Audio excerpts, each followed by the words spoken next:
Hello all, this is Dr. Fowler. I just want to make a short video with some of my initial observations about Paris, the war on terror, ISIS, and some things that I have heard in class recently. So first off with Paris, I think that this is very early in the process after Paris, and despite media hype, I think we're going to have to wait and see all the details that come out about the event and also closely observe what is going on as far as reaction to it. It's very early in the game. I'm glad to see that France has been involved, but I would like to see them involved in clearing up these 750 enclaves that they have in France, which are at present police no-go zones. I think that that's a very ill-considered strategy. And why you would allow that to happen in your country, I'm not really sure, but they're certainly not the only country in Europe to have those sorts of enclaves. Sweden also has them, and in the UK, recently in London, there have been makeshift Sharia law enforcement groups in Muslim areas that have been going around trying to force people going through those areas to comply with what they consider to be proper Muslim law, whether they're Muslim or not. So I would not tolerate any of that, and I think that countries that tolerate those sorts of things are setting themselves up for more Paris-style attacks. Just my initial thoughts. As far as ISIS goes, the president had mentioned, I believe on last Thursday, right before the events, that ISIS was contained. Obviously they are not contained. I'm glad to see French involvement in the Middle East.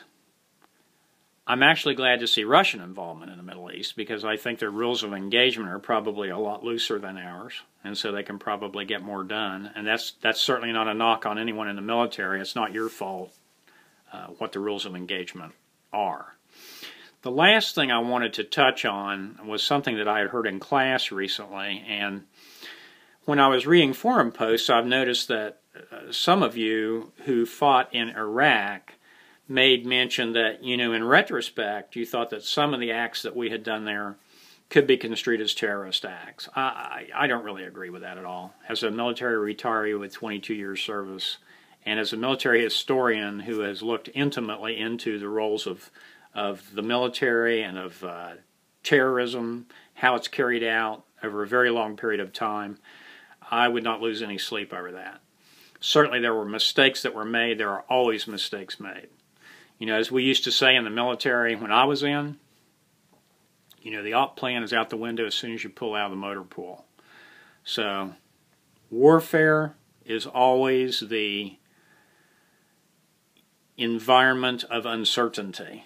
And I think for a lot of political leaders, particularly the vast majority of whom today in America have never been in the military, I think that's a hard concept to grasp. So, that really is not your fault. I could hold forth about weapons of mass destruction, but I'm not going to do that.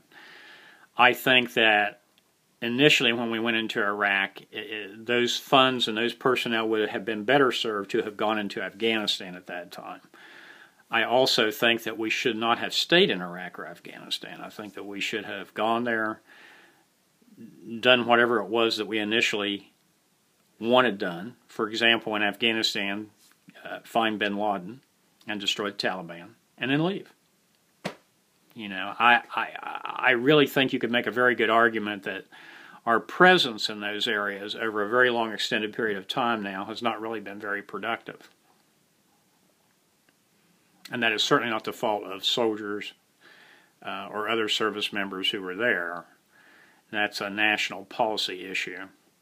I think that we would probably be much better off to follow the traditional American foreign policy, which is basically if there is an existential threat to the people of the United States, then we become involved. Otherwise, we stay out of foreign affairs.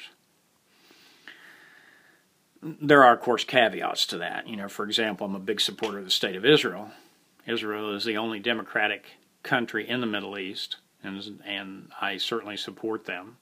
I think that it's a shame that the Obama administration apparently has moved away from that traditional stance, particularly with the Iran deal that was cut.